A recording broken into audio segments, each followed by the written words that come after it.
Hey everyone, this is Sadia. আমি আজকে কথা বলবো ছবি মেলার এই বছরের ফেস্টিভ্যালের এক্সিবিশনের কিছু ভিডিও আর্ট নিয়ে। এবং এই বছর বিভিন্ন দেশ এবং আমাদের দেশের কিছু চমৎকার আর্টিস্টের দারুণ দারুণ কিছু ভিডিও আর্ট আমরা দেখেছি এক্সিবিশনগুলোতে। ঢাকার 5টা জায়গা জুড়ে এই এক্সিবিশনটা হয়েছে, সব মিলে 16 তারিখ থেকে 31 তারিখ পর্যন্ত।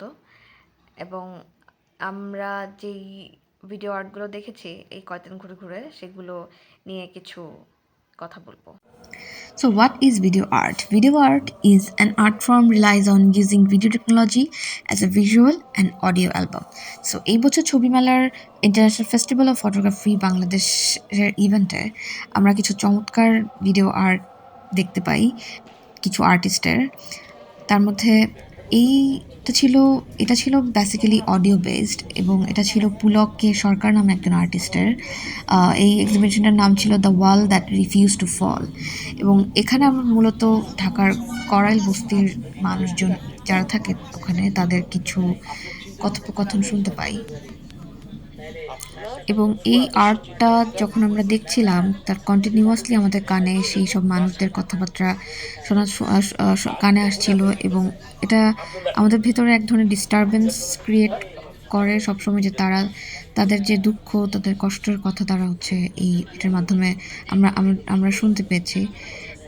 এবং এই পুরো এক্সিবিশনটা এত ইউনিক ছিল এবং এত সুন্দরভাবে কিছু জিনিস হচ্ছে আমরা দেখতে পেয়েছি।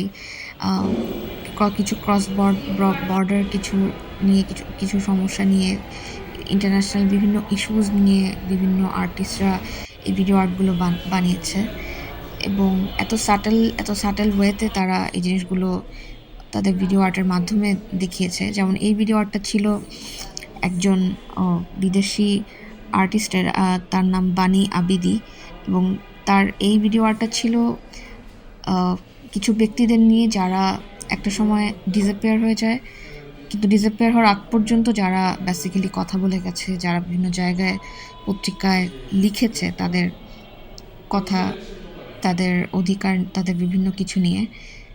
এবং এটা এত শক্তিশালী একটা ভিডিও আর্ট ছিল। বানি আবিদের আরও অনেকগুলো আর্ট ছিল যেখানে আমরা তার কিছু ছবি, তার কিছু ডকুমেন্টারি দেখতে পাই। সেখানে একটা ডকুমেন্টারি ছিল এমন যে ভিসা প্রসেসিং সেন্টারে বিভিন্ন মানুষের জেস্চার পশ্চার নিয়ে তিনি একটা ডকুমেন্টেশন করেছিলেন এবং সেখানে মানুষ অপেক্ষা করতে করতে আসলে তাকে কেমন দেখায় সেটা আমরা দেখেছি।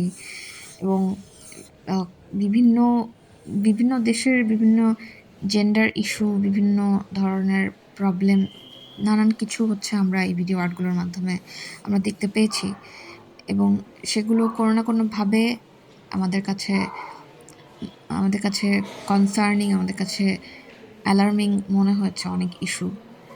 তো ভিডিও আর্ট বেসিক্যালি এই জিনিসগুলোর জন্যই একটা ভালো মাধ্যম, যে আমরা ইনডাইরেক্টলি আমাদের দেশের বিভিন্ন ইস্যুস, আমাদের দেশের বাইরের বিভিন্ন ইস্যুস নিয়ে কথা বলতে পারি। এবং আরও কিছু ভালো কাজ আমরা দেখেছি। তানজিলা বিশ্বাস মুনিয়া নামের একজন আর্টিস্টের একটা চমৎকার কাজ ছিল তার মাকে নিয়ে করা। এবং সালেহা আক্তার উমামা নামের একজন আর্টিস্টের একটা সুন্দর কাজ ছিল, বাংলাদেশের একজন আর্টিস্টের। এবং এই ভিডিও আর্টগুলো থেকে আমরা মূলত বিভিন্ন আর্টিস্টকে জানতে পারি, বিভিন্ন দেশের কালচার সম্পর্কেও জানতে পারি। এবং এই ভিডিও আর্টগুলো আমাদের কাছে খুব ভালো রকমের ইন্টারেস্টের একটা জায়গা, এই কারণে যে আমাদের বেসিক্যালি ইমোশন প্রকাশ করার যে অনেকগুলো মাধ্যম এক্সিস্ট করে, সেটার মধ্যে অন্যতম যে এই মাধ্যম ভিডিও আর্ট।